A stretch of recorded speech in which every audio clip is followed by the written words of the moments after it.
noches, estamos otra vez en nuestro programa Producción Nacional. Nos pueden ver por www.canaltlb1.com y si no, después por YouTube, buscando Canal TLB1, donde están todos los programas y los sucesivos de la semana. Hoy nos acompaña el doctor Eduardo Conesa, al cual le doy las gracias por la gentileza de venir a nuestro programa, doctor. Al contrario, un honor estar acá. El gusto es nuestro. El doctor es filósofo y doctor en economía, además abogado y contador en Cuba. Ha hecho másteres en el exterior y bueno, ha escrito una serie de libros y de artículos sobre los cuales vamos a tratar algunos temas interesantes de la economía. Uno de los que me llamó a mí particularmente la atención se titula ¿Qué pasa con la economía argentina? Era en la época de la convertibilidad y la deuda. Me contaba el doctor que era alrededor del año 2000 que se escribe Ese libro se escribió en el año 2000, efectivamente. Y resulta que en el 2012 tiene la plena vigencia. ¿Qué pasa con la economía?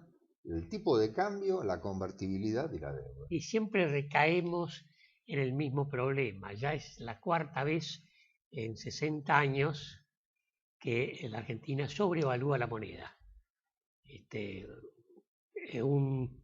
Una primer sobrevaluación ocurrió en el año 49 al 54, una segunda es la del doctor Martínez de Hoz, que ocurrió el 78, 79, 80, 81. Una tercera fue la de la convertibilidad que patrocinó y ideó el doctor Domingo Cavallo, la presidencia de Menem, y la cuarta es esta que estamos presenciando en estos momentos. Evidentemente, hemos caído por cuarta vez en 60 años en esta trampa de la sobrevaluación cambiaria. Y esto tiene consecuencias graves, porque la gente, cuando el dólar está barato, lo primero que hace es comprar dólares. Como estos dólares no se pueden depositar en los bancos del país, porque hay una cierta inseguridad de que el gobierno los tome o que los bancos caigan en insolvencia, la única manera donde podemos, o la gente puede tener dólares y tenerlos seguros, es depositándolos en bancos del exterior o en las cajas fuertes acá en el país, o en las cajas de los bancos, pero no en depósitos. De manera que por eso en los últimos 5 años se ha producido una fuga de capitales de 80.000 millones de dólares. ¿Por qué? Por la sobrevaluación cambiaria a la cual vamos. La gente compra lo que es barato y todavía compra más lo que es barato cuando hay recesión en el país, como hay ahora, porque cuando hay recesión no hay posibilidades de invertir en nada. Y entonces, ¿qué es lo mejor que se puede hacer? Y comprar dólares. Y es lo que hace la gente, y eso no se puede frenar. Bueno, hay formas de frenarlo. Una de las formas es permitiendo la indexación, es decir, que el peso esté indexado. Nosotros tenemos acá un ejemplo muy interesante, allende la cordillera, que es el caso de Chile. Chile no se piensa en dólares, se piensa en lo que se llama la unidad de fomento. ¿Por qué? Porque han establecido un sistema monetario muy interesante, donde se desdobló la función de la moneda. Para los pagos corrientes se utiliza el peso chileno, pero para hacer contratos a 1, 2, 3 años, 3 meses, o lo que fuera, las operaciones se hacen en unidades de fomento, que quiere decir un peso indexado, es decir, uno tiene unos pesos que le sobran, los coloca en el banco a más de 3 meses de plazo y automáticamente queda indexado. Entonces la gente, en lugar de comprar dólares, coloca su dinero en el banco porque sabe que le van a devolver unidades del mismo valor. Bueno, con este sistema, Chile ha derrotado completamente la inflación. Tiene una inflación más baja que los Estados Unidos. Tienen tasas de interés más bajas que los Estados Unidos.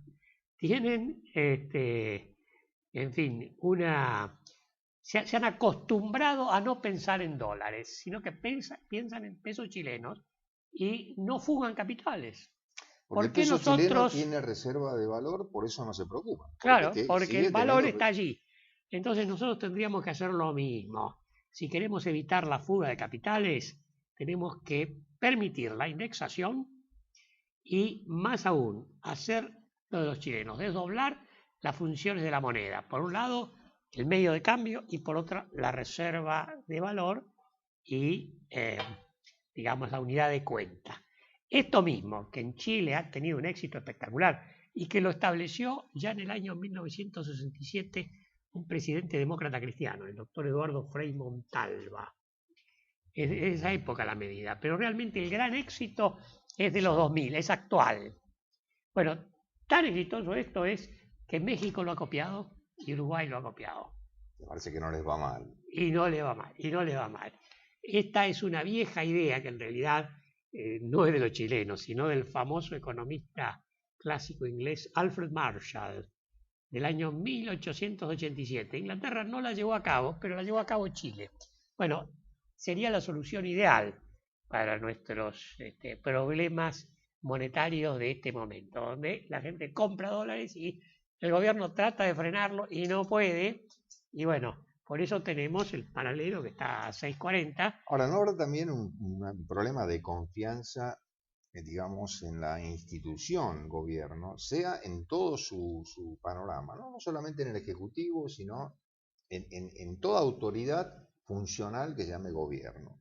Porque también hay un respaldo del prestigio del gobernante que va a afectar la moneda. Y eso también pasa en Estados Unidos. Si cae el prestigio del presidente, tiene un problema la moneda. Acá no habrá un problema también de falta de confianza. Yo creo que lamentablemente hay medidas que toma el gobierno que generan desconfianza, ¿no? Hay una cantidad enorme de cosas que se... Por ejemplo, esto de soltar a los delincuentes. Esto es una cosa que crea mucho temor. Cuando, por ejemplo, se festeja el Día del Montonero, que son delincuentes. Y esto, la gente se pregunta, ¿qué es esto? ¿No? Hay que recordar en eso, doctor, que un presidente constitucional, y en época constitucional, esta banda fue declarada como una banda ilegal y digamos, pasible de la sanción, de la persecución penal correspondiente. Lo que usted dice, festejar el día de un asesino parecería no demasiado razonable. Es decir, crea una gran incertidumbre. Claro, y al crear una gran incertidumbre, la gente se asusta. Y bueno, son muchas medidas de ese estilo. No digo que sea la única, ¿no? Y además, no sé si verdaderamente es tan importante, pero son cosas que salen en los diarios y la gente se asusta. Y bueno, hay una cierta, yo noto, todos lo notamos, un cierto malestar que empieza a percibirse claramente, que crea desconfianza. Por un lado, y la moneda es una institución que se basa en la confianza, de manera que si no hay confianza, la moneda no existe, desaparece. Hay que crear la confianza. Cuando tenemos un proceso de inflación como el que padece Argentina, ¿cómo ve usted esta tendencia a especificar todo el sistema, incluyendo hasta los reintegros de pensiones que vienen del exterior? Bueno, yo creo que si especificamos precisamente lo que estábamos hablando, tenemos que permitir la indexación. 25% de inflación tenemos. Porque especificar con 25% de inflación significa burlarse de la gente. La gente no es tonta. Nadie va a aceptar guardar los pesos y pagar un impuesto inflacionario del 20%. El que ahorra en pesos pierde como en la guerra. No puede pedirse a la gente que sea sonsa. La gente no es tonta. La gente trata de defender su patrimonio. Todo el mundo lo hace, incluso lo mismo del gobierno. Entonces, acá estamos ante un imposible. Si se quiere especificar, perfecto. Pero entonces hay que permitir la indexación. Ahora, una vez que se permite la indexación, por eso yo le hablaba de este sistema chileno, que es el sistema ideal. Encontraron la vuelta y han establecido un sistema monetario modelo. modelo, porque se puede hacer contratos a largo plazo en Chile sin ningún problema, porque todo se hace en unidades de fomento. Eso sí, hay un buen INDEC, es decir, el Banco Central publica todos los días el índice de precios y es un índice científico perfectamente confiable. Y sincero. Totalmente sincero. Eso es otra cosa que también genera desconfianza. ¿A quién se le ocurre decir que tenemos, digamos, una inflación anual del 10% cuando todo el mundo se da cuenta que está en el orden del 20-25%? ¿No? Evidentemente, lo primero que hay que hacer es sincerar las variables. Si realmente la inflación es del 25%, y bueno, decirla. ¿Qué vamos a hacer? Si hay que convivir con esta inflación, entonces permitamos la indexación. Tengamos un INDEC serio, y yo creo que si el gobierno hace esto, y bueno, incluso el gobierno podría hacer lo que no puede hacer ahora, que es endeudarse, porque nadie le va a comprar bonos indexados al gobierno con el actual INDEC. Si el gobierno se quiere endeudar en dólares, la tasa de interés es del 15%. Es imposible endeudarse esa tasa porque es tan alta que evidentemente país que se endeuda a esa tasa después tiene problemas para pagar. Y bueno, la desconfianza, precisamente la falta de confianza, es lo que genera esta altísima tasa de interés. Chile se indexa en pesos chilenos al 5%, en pesos chilenos al 5%, ¿no? Y nosotros en pesos argentinos imposible, Ni siquiera y en dólares al 15%. Entonces, evidentemente, acá hay algo que habría que corregir, porque nos preguntamos, ¿entonces quiere decir que los chilenos son superiores a nosotros? ¿O es simplemente que tenemos un gobierno que no piensa? Y bueno, tenemos que tener una opción: o realmente somos un país de tontos, o acá hay un problema en la alta dirigencia argentina, ¿no? Vamos a hacer una pequeña pausa, si el señor director me permite, pero le dejo planteada una inquietud. Chile, con el sistema de indexación, reguló su economía interna. Exacto. Pero a su vez no tiene problemas en el sector externo. Puede importar y exportar. Me lo contesta cuando volvemos de la pausa. Argentina no puede importar y es una industria tenemos una industria que depende absolutamente de la importación. ¿Cómo vamos a resolver eso? Me lo contesta en un minutito cuando volvemos de la pausa, señor director. Vamos a una pequeña tanda.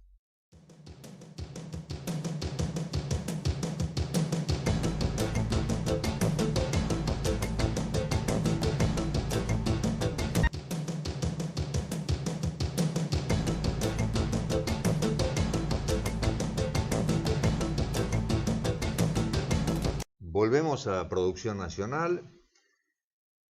Ustedes saben, se han enterado por las redes oficiales, por las redes de Face y demás, redes sociales. Hay convocada una marcha para el día 13, el jueves que viene, a partir de las 19 horas aproximadamente, en los puntos estratégicos de la capital federal y en cada lugar de cada de las provincias. ¿Por qué? Y porque la gente quiere expresarle al gobierno nacional que sí, que se ama la libertad, que hay cierto cansancio y desgaste con el tema de la falta de justicia, que buscamos un país que sea honesto, gobernado honestamente y sin corrupción. Acuérdense, el jueves 13 a las 19 horas en adelante, marcha hacia la Plaza de Mayo en Capital Federal y hacia cada lugar de convocatoria en cada provincia. Seguimos con la pregunta que había quedado pendiente. Chile, con el sistema de indexación, le va fenómeno en la parte interna, pero a su vez no tiene problemas en la parte de comercio exterior. No, primero porque no tiene fuga de capitales. Los chilenos ahorran en pesos chilenos, el dinero se deposita entonces en los bancos, hay muchísimo crédito a bajísimas tasas de interés. Esto permite la inversión en Chile, de los propios chilenos, entonces ellos no necesitan endeudarse. Y bueno, exportan mucho porque tienen el tipo de cambio en UF. O sea, el tipo de cambio está indexado.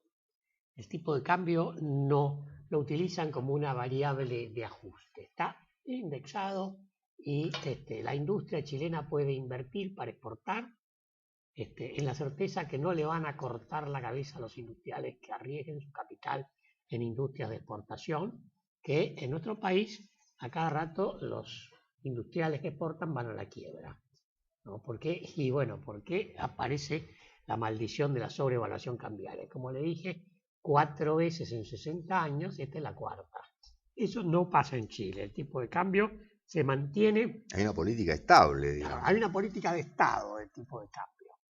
Eso es lo que tendría que hacer la República Argentina. Después, cuando nuestro país ya se desarrolle, cuando sea un país desarrollado, sí, la sobrevaluación cambiaria viene cuando el país es muy, muy rico. Por ejemplo, Japón empezó con el tipo de cambio a 366 yenes por dólar en el año 1948 y mantuvo por casi 40 años el tipo de cambio por las nubes, pero ahora, cuando ya es un país riquísimo, que tiene una industria muy eficiente, entonces sí, tiene necesariamente que ir a una sobrevaluación cambiaria porque exporta tanto, que hay tanta oferta de divisas, pero los costos industriales bajaron mucho más. Entonces Japón puede continuar. Claro está que ya no tiene la bonanza de los años 50 y 60, pero es un país rico. Bueno, cuando nosotros seamos un país rico de 40 o 50 años, bueno, sí, ahí admitimos que tendremos que ir a la sobrevaluación cambiaria. Nos insufla una dosis de confianza. Pero lo que pasa es que, bueno, a lo mejor nosotros no lo vemos, ¿no? Pero lo que hay que explicar a las generaciones jóvenes que el tipo de cambio es una variable estratégica, que es muy importante para el crecimiento a largo plazo y que no debemos cometer el gravísimo error que repetimos una y otra vez de querer frenar la inflación con la nefasta política de sobrevaluar la moneda.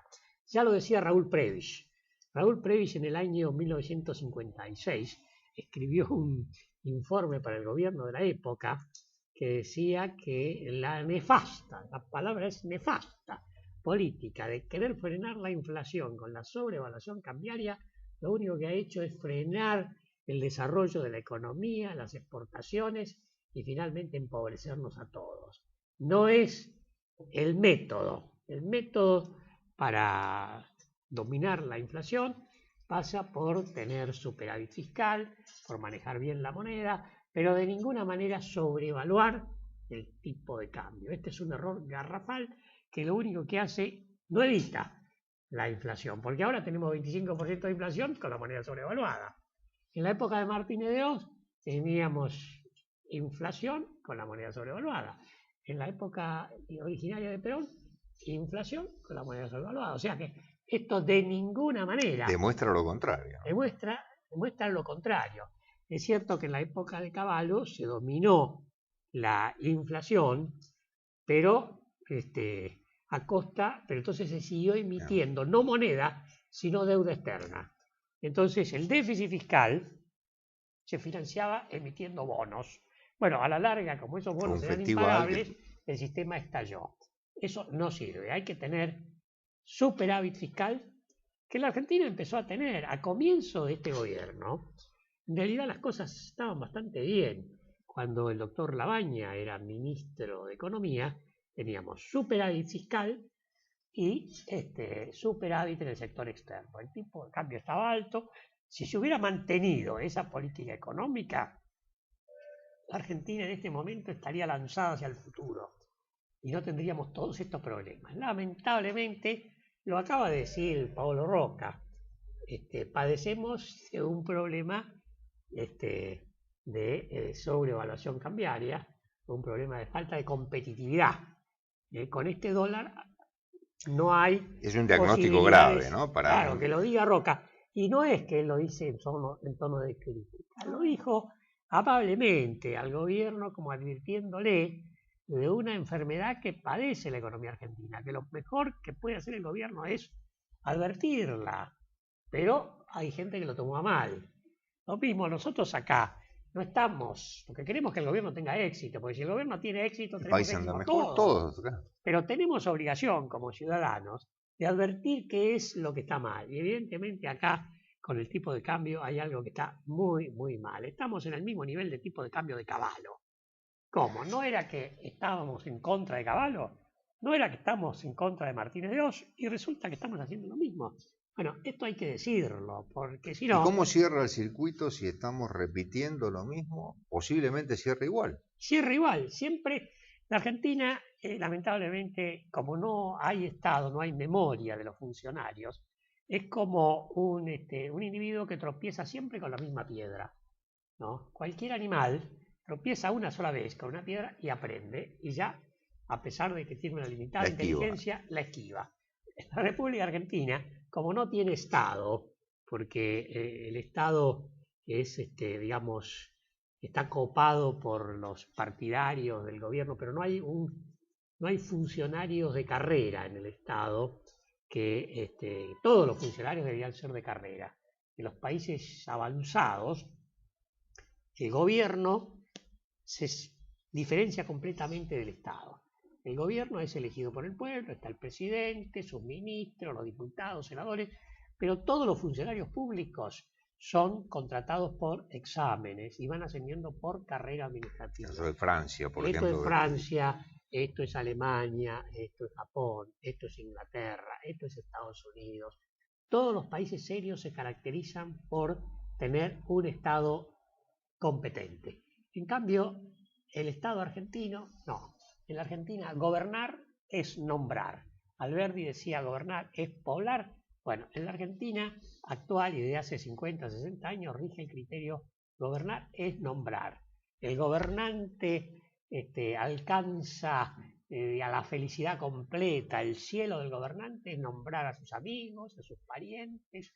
Y todos es en el un arranque Esto otra vez. crea un gobierno sumamente ineficiente que impide el desarrollo económico. En estos momentos el gasto público como proporción del PBI y está en el 45%. Entonces el país así no puede crecer, por eso el crecimiento se ha frenado. Es como pretender que un atleta gane una carrera de 100 metros con una bolsa de 100 kilos. No puede, con ese peso de un Estado inútil no hay crecimiento económico. Bueno, hemos llegado a un punto donde pudimos crecer por el envión que nos dio la política económica del 2002 al 2005, 2006. El viento de cola famoso. Con el viento de cola, la devaluación en términos reales, el viento de cola nos dio un buen impulso. Ahora esto se acabó. Es decir, todavía continúa el viento de cola, pero evidentemente no hay exportación industrial.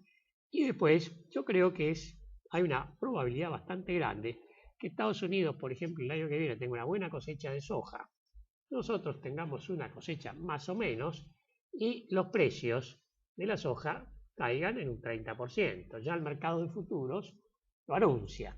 Entonces, bueno, si esto pasa, ¿qué va a pasar en la economía argentina?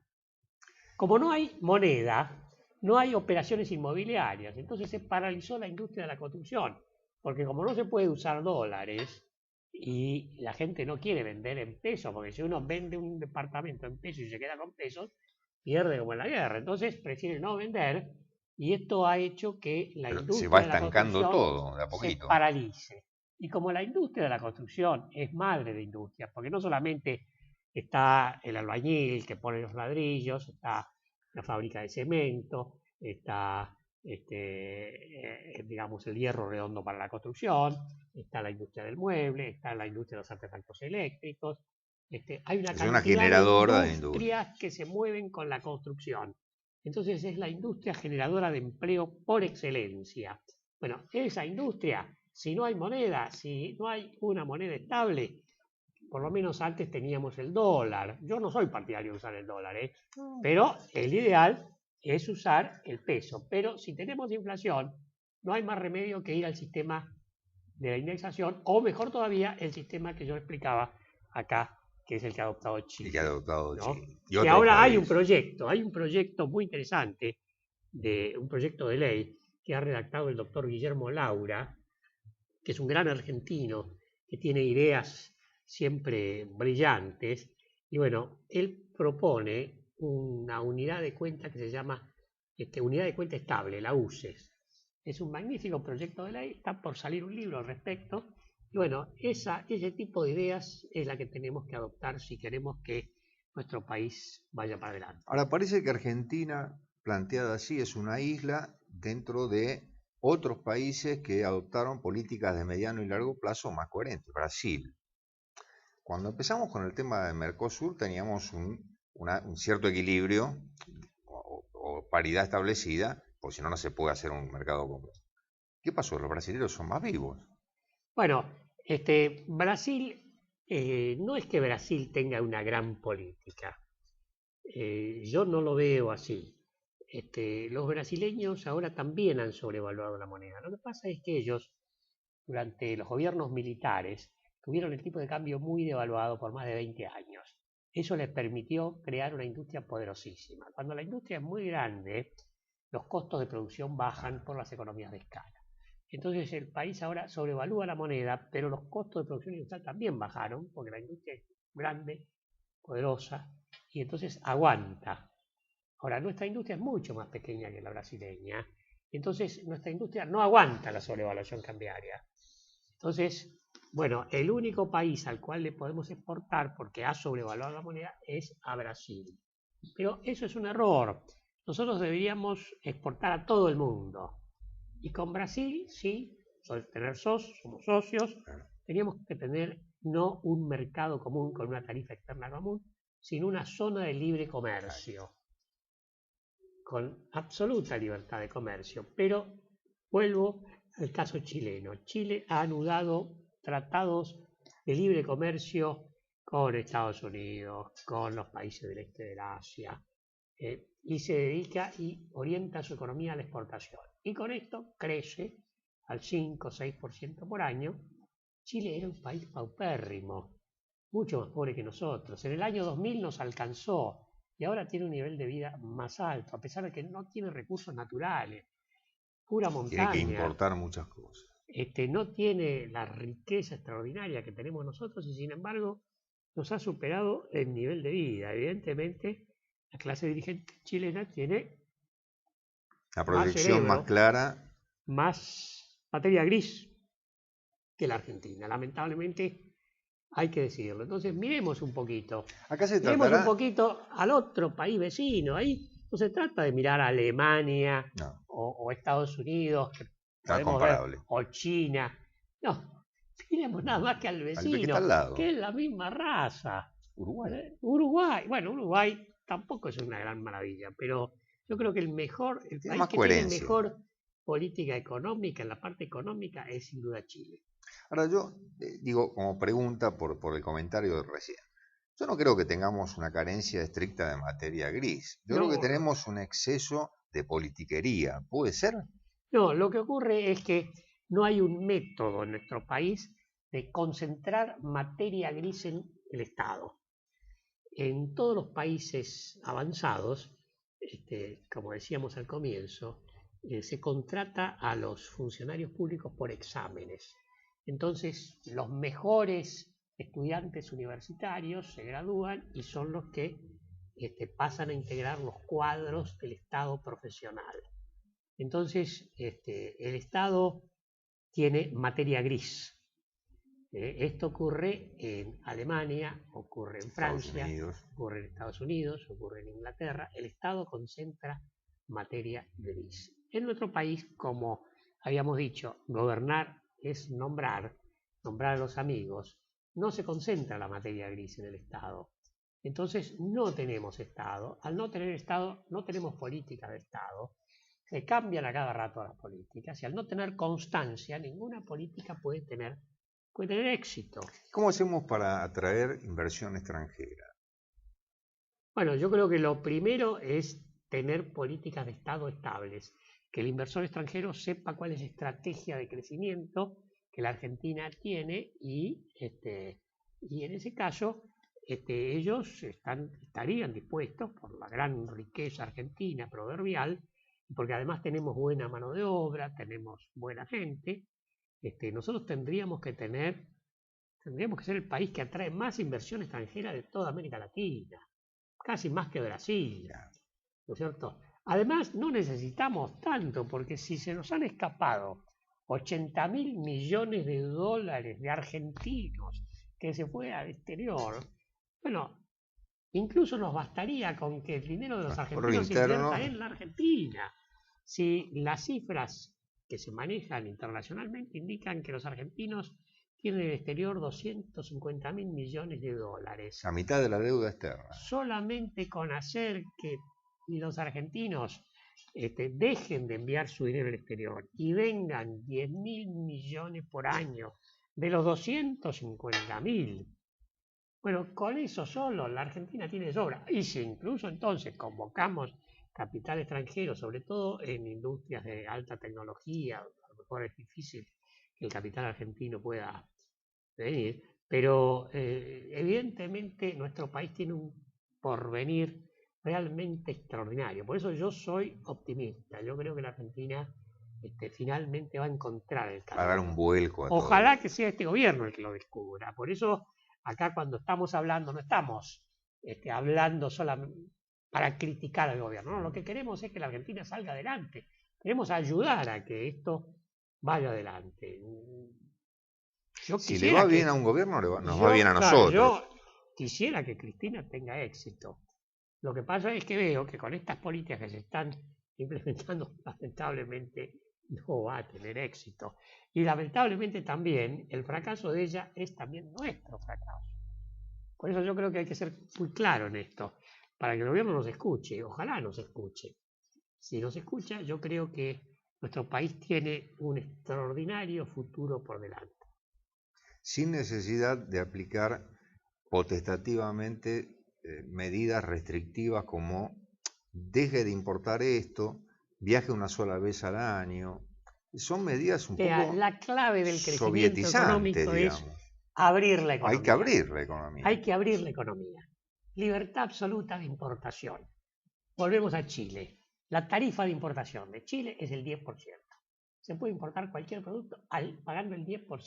Apertura de la economía, pero apertura de la economía con tipo de cambio alto. Claro, ahí está la clave. Pero que se puede importar lo que la gente quiera.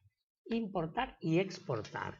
La clave, porque para exportar muchos productos a veces necesitan insumos importados, ¿no? De manera que la clave es la apertura de la economía. Apertura de la economía, pero no como hizo Cavallo con el tipo de cambio por el piso. Apertura de la economía, pero con el tipo de cambio alto, no como hizo Martínez de Oz. Con la tablita. Con la tablita, con el tipo de cambio bajo. La apertura de la economía hay que hacerla con el tipo de... Esto es la clave. Bueno, acá se está haciendo lo contrario. Vamos al tipo de cambio bajo, estamos cerrando la economía, prohibiendo las importaciones. Bueno, a veces no hay medicamentos, no hay insumo para la industria se hunde. Colapsa. Ahora vamos en el próximo bloque, vamos a tratar el tema que es, digamos, para redondear un poco, ¿qué faltaría hacer? Ahí, la parte económica, la parte de tipo de cambio, hay un problema de la parte de seguridad jurídica, que también es o no atractivo un país para la inversión externa si hay una pauta de legislación a largo plazo que les asegure determinadas cosas. Pero uno lo contesta. Cuando volvemos de la pausa, señor director, le entrego las cámaras.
Volvemos a producción nacional.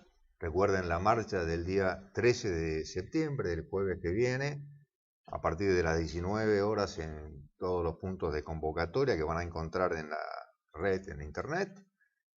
Bueno, para decirle al gobierno algo que estamos tratando en esta mesa. Queremos un gobierno. Y en eso estábamos hablando con el doctor Eduardo Conesa. ¿Qué importancia tiene para el sistema interno, para la economía interna y la externa, tener seguridad jurídica, sea esta entendida como no solamente la aplicación de las leyes a largo plazo, sino que aseguren un Estado que tenga continuidad? Bueno, yo creo que precisamente la seguridad jurídica existe cuando hay políticas de Estado, cuando se sabe a dónde va el Estado, qué es lo que se quiere, y eso se mantiene a lo largo del tiempo. Esto es lo que crea la seguridad jurídica. A veces algunos arguyen la seguridad jurídica, por ejemplo, se dice que la expropiación de YPF violentó la seguridad jurídica. Yo no creo. Creo que la política de Estado de entregar las riquezas naturales que hizo Menem a los españoles es una política totalmente equivocada, y yo estoy de acuerdo con la expropiación que se hizo de YPF. Me parece que la empresa tiene que ser una empresa nacional, tiene que estar manejada tecnocráticamente. Parece que este señor, el ingeniero Galuccio, que han designado, es un hombre competente. Yo aplaudo esa medida. Yo creo que la política de Estado en materia de petróleo tiene que ser tener una empresa nacional del Estado, pero formada por gente competente, donde se ingrese por mérito, que sean ingenieros de alto conocimiento, que no sea una empresa para nombrar a los amigos, sino una empresa eficiente. Eso se puede hacer, lo han hecho los brasileños. Bueno, por ejemplo, yo estoy en desacuerdo con la gente que habla de la seguridad jurídica solamente cuando se expropia YPF. No, yo tengo un concepto distinto. Creo que la seguridad jurídica se basa en las políticas de Estado, que Firmes y a se largo tiene plazo. que saber por parte de los inversores privados qué es lo que busca el gobierno, y esa política no se puede cambiar. En el caso de nuestro país vemos que desde el año, digamos, 98, 99, hubo una política que es vender todo a los españoles. Después se cambió a la estatización. No, se tendría que haber seguido la política de largo plazo que ya venía desde la época del presidente Roque Sespeña.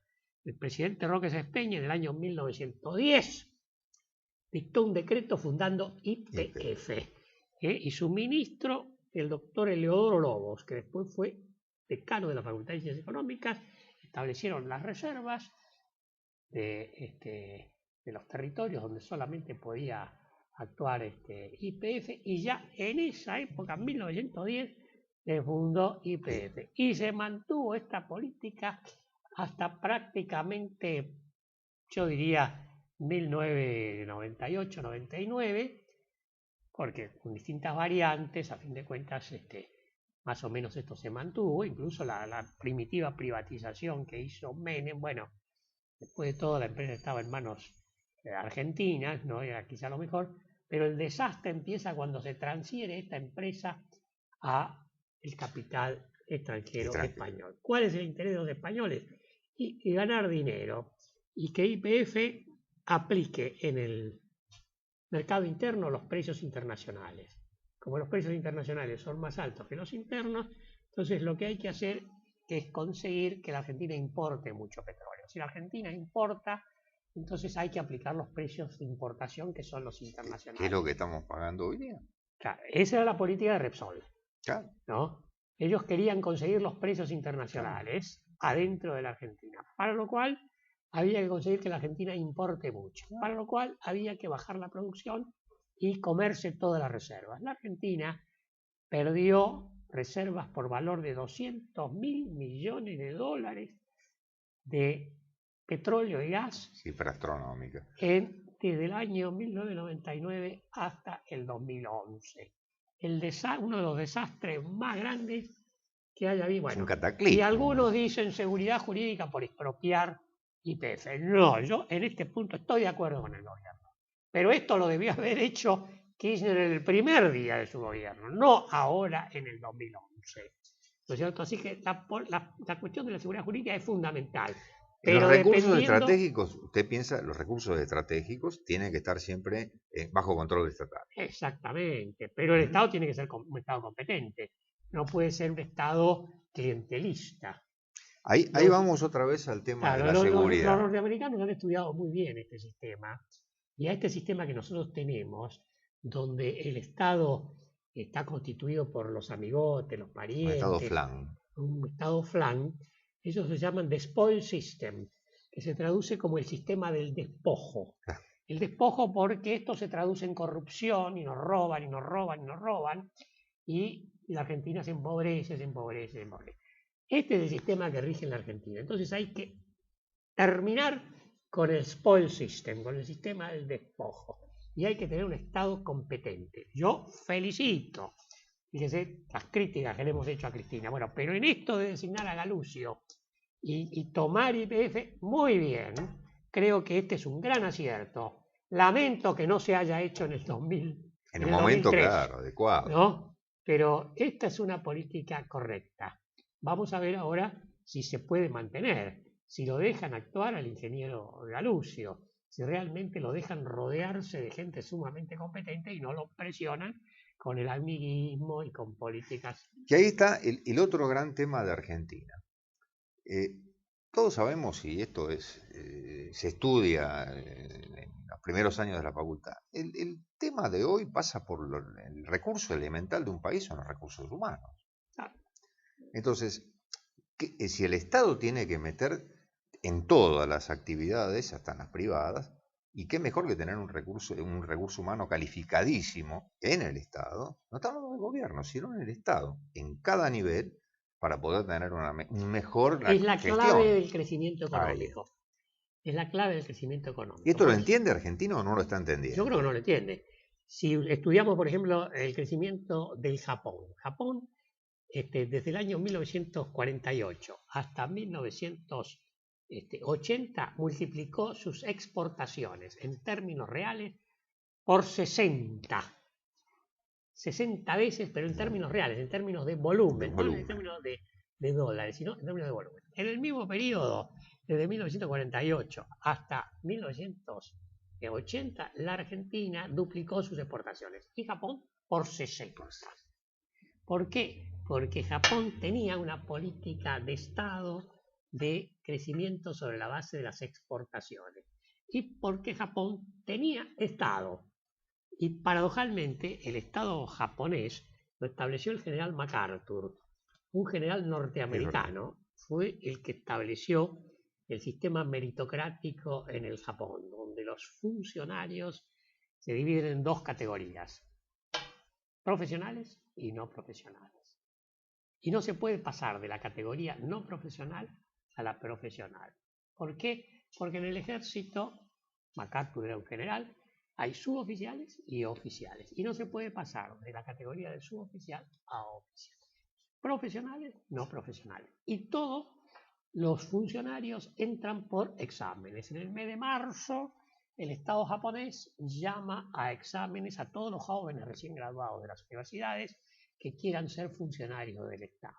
Y se toman exámenes rigurosísimos y allí entran los más capaces al Estado. Entonces el Estado concentra materia gris. Que es el elemento esencial. Bueno, lo mismo en Alemania, lo mismo en todos los países desarrollados. Entonces, esto es lo contrario de lo que ocurre en nuestro país, donde el Estado en realidad, como son todos amigos, todos parientes, concentra materia grasa.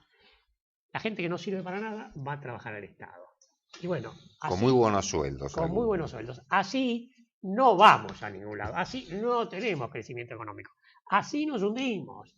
Por eso hay que digamos, transmitir esto y que el gobierno entienda que con esto de la cámpora y los amigos De unos y de otros unos y el chofer que de golpe pasa a ser el chofer que pasa a ser súper empresario y los amigotes de Máximo, no, con eso no vamos a ningún lado. Se necesita un Estado competente y con mérito. y con mérito, sobre la base del mérito. Y en esto, ¿a usted no le parece que para el arranque del próximo periodo, los partidos políticos llamados a tener conciencia de grandeza del país, no tendrían que hacer un acuerdo y decir, bueno, no, al Estado va a entrar gente con mérito y estas son las condiciones? Bueno, esta es la principal utilidad que yo le veo a esto de que se está hablando de hacer un pacto de la Moncloa. El punto central del pacto de la Moncloa es hacer un Estado sobre la base del mérito, porque una vez que tenemos Estado, podemos hablar de políticas de Estado. Es imposible tener estabilidad en las políticas de Estado si no existe ese funcionariado competente, de gran capacidad analítica para el asesoramiento de los ministros. Y que permanece en el tiempo, hace su carrera. Hace su carrera y es lo que le da, digamos, vive constancia de eso, ¿no? al Estado y es lo que permite el éxito. El éxito del Estado depende de las políticas de Estado. ¿Estados Unidos aplica cosas así? Estados Unidos. Bastante. No es, digamos, el caso más paradigmático. Quizá el caso más paradigmático ha sido Japón desde el año prácticamente 1948 hasta 1990.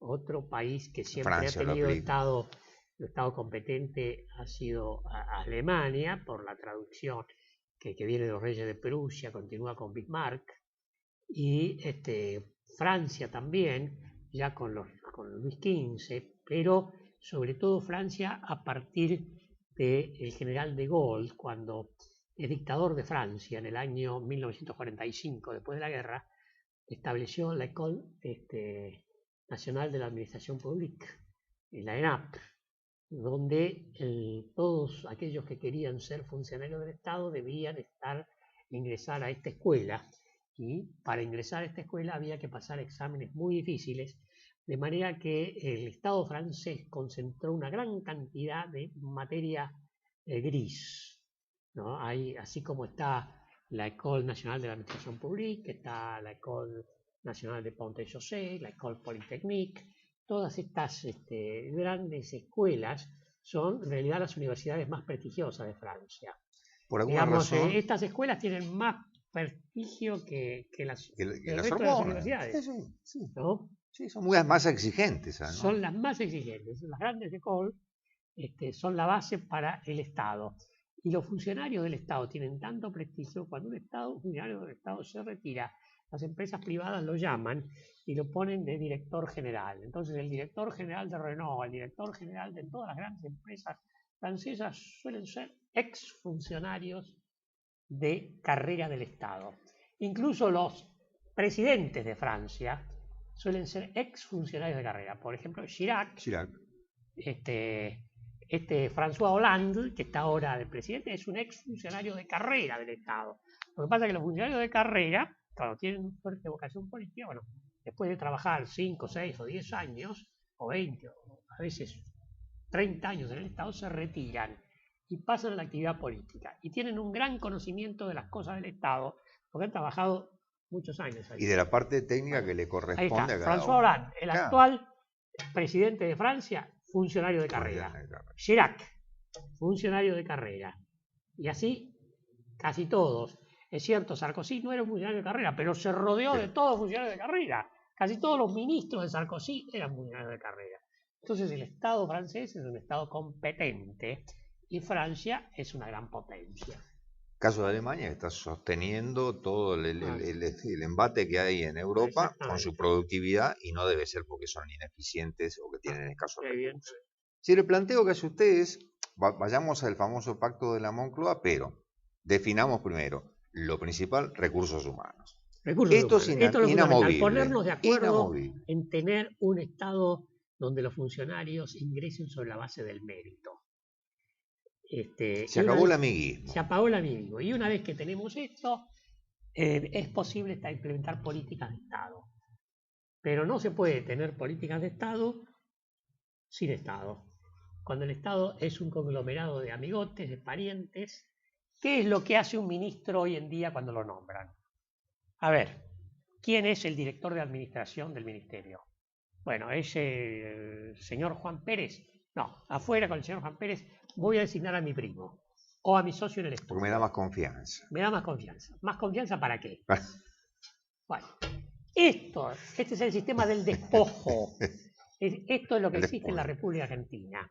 Entonces, hasta que no arreglemos esta es la verdad del Estado argentino, es el sistema del despojo, es para robar. Bueno, lo dijo el gran filósofo argentino, el señor Luis Barrio Nuevo, ¿no? Claro. Si 2 años dejamos de jugar... Es este el tema, pero habría que impedir el robo, ¿no? Mediante el sistema meritocrático, que no lo va a impedir en un 100%, pero lo va a impedir en un 90%. Y bueno, con esto es suficiente para que la Argentina dé un gran salto adelante. 3 medidas posibles en el corto y mediano plazo, para, además de formar un Estado eficiente, para salir de este entuerto que a la gente lo complica mucho, porque, claro, uno absorbe las noticias y parece que mañana es el fin del mundo. Y esto no es así. 3 medidas, 4. Bueno, rápido. En realidad hay como 10, yo le digo, la primera, el Estado meritocrático, la ley de la administración pública sobre la base del mérito, punto número 1. Segundo, esta ley de la unidad de cuenta estable, adoptando un sistema de desdoblamiento de las funciones de la moneda, como tienen los chilenos, permitiendo la indexación para evitar la fuga de capitales. Esa es una segunda medida. Una tercera medida sería bajar los costos del transporte en nuestro país. Nuestro país tiene los costos de transporte internos para llegar a la exportación más altos del mundo, 35%. En Estados Unidos es el 5 o 6%. Acá es el 35%. Bueno, aparte de tener el tipo de cambio alto, hay que bajar los costos del transporte. Para bajar los costos del transporte hay que establecer una red de carreteras, autopistas. Hay un plan, que es el plan Laura, que incluso está redactada la ley. Todo eso sería una tercera medida. Una cuarta medida para un país que va a crecer sobre la base de las exportaciones es establecer un puerto de aguas profundas. Viejo proyecto que siempre se habló desde hace décadas. La Argentina debe su existencia al puerto de Buenos Aires. El puerto sucio. Es un puerto que tiene un calado de 35 pies. Es un puertito. Que para el año 1900 estaba bien, para el año 1920 estaba bien, para el año 1930 estaba bien. Pero hoy en día los buques tienen 100.000 toneladas, 200.000 toneladas. Y necesitan 60, 70 pies de calado. Sí, tienen que estar allá. ¿No? Y entonces esto abarata tremendamente los costos del transporte y permite una dinámica distinta al comercio internacional. Entonces acá hay que hacer un puerto de aguas profundas en la zona de La Plata, en la desembocadura del río de la Plata, porque allí la amplitud de las mareas es muy escasa. Por ejemplo, Valparaíso es un puerto de aguas profundas, pero tiene una amplitud de marea de 10 metros. Entonces sube, baja, no. Mucho mejor sería en la boca del río de la Plata, si ahí se draga un canal, después las corrientes del río lo mantienen. No hay que dragar sino una sola vez, ¿no? Y bueno, se pueden poner pilotes y un muelle de cemento de 10 kilómetros. Bueno, se hace un puerto de aguas profundas y esto daría una gran dinámica, permitiría bajar los costos de exportación en un 10%. ¿Y usted no cree que...? Y esto, bueno, si vamos a crecer sobre la base de las exportaciones, del tipo de cambio, bueno, tenemos que tener el puerto de aguas profundas. Lamentablemente, en lugar de esto que es una política de Estado, prima los prácticos. ¿Quiénes son los prácticos? Individuos que tienen unos sueldos fabulosos, porque son los que manejan los barcos pequeños de poco calado por los canales del Río de la Plata para llegar al puerto de Buenos Aires o al puerto de Rosario. Este es un sistema carísimo e ineficiente que nos convierte en un país de quinta. Con este sistema, el puerto de aguas profundas va a ser el puerto de Santos o el puerto de Montevideo. La Argentina marcha a su desintegración. Lo que une a la República Argentina desde el punto de vista geopolítico fue el puerto de Buenos Aires. Ahora, ese puerto, repito, era bueno hasta 1930, 1940. Pero después, como no hay políticas de Estado, nadie se dio cuenta que para mantener la unidad nacional, que para que a todas las provincias le convenga estar con la República Argentina y que la capital sea Buenos Aires, el puerto ya no puede ser Buenos Aires, tiene que ser el puerto de la boca del río, porque ahí es mucho más fácil de mantener un calado profundo, es mucho más barato. Bueno, esta es otra política de Estado. Sí, ahí le acoto que lamentablemente una política de Estado de quitar todo el transporte fluvial que... No, pero el transporte fluvial llevaba todo el río Paraná, ¿no es cierto? Con el transporte fluvial viene con las barcazas hasta el puerto de La Plata y ahí pasa a los grandes buques transatlánticos de 200 con lo cual abarata el costo del transporte baja, pero espectacularmente. Porque ahora estamos por transporte por rueda, claro, que es el más caro del mundo, claro, siempre. Claro, después están los ferrocarriles, que es fundamental para el transporte, sobre todo de cargas a larga distancia. Hay que reconstruir toda la red ferroviaria. Teníamos 45.000 kilómetros de vías férreas. Los ferrocarriles corrían a 100 kilómetros por hora hace 100 años y no descarrilaban. Hoy tenemos las mismas vías de hace 100 años, el ferrocarril corre a 30 kilómetros por hora y ya descarrila y choca y muere la gente.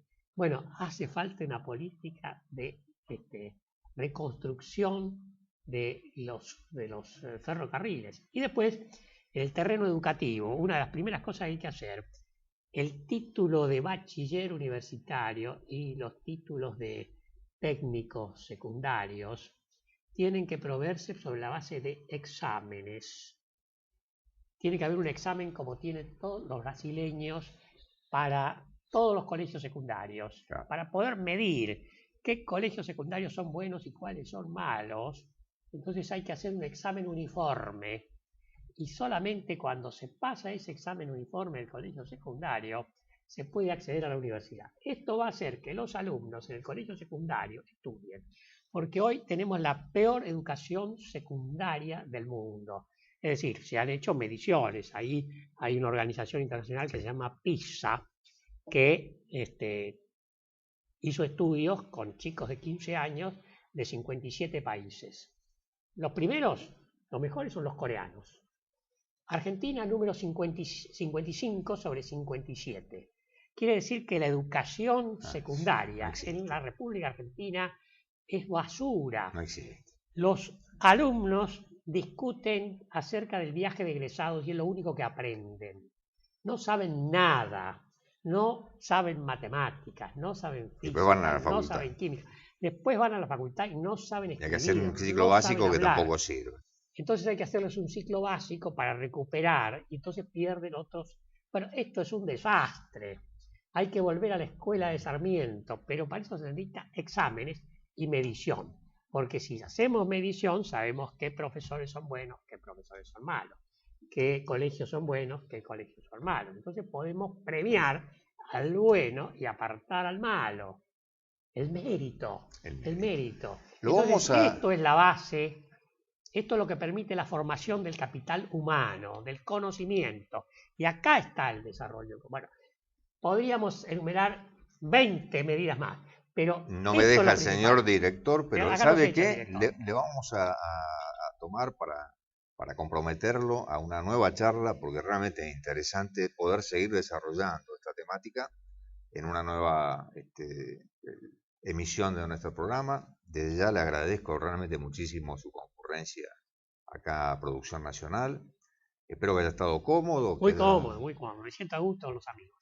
Ahí está muy bien y A ustedes los espero el próximo lunes, como siempre, a las 20 horas. Mañana, recuerden, está el programa que dirige Suaje Pinto, donde no se lo pierdan porque realmente es recomendable. Señor director, le agradezco, disponga de las cámaras.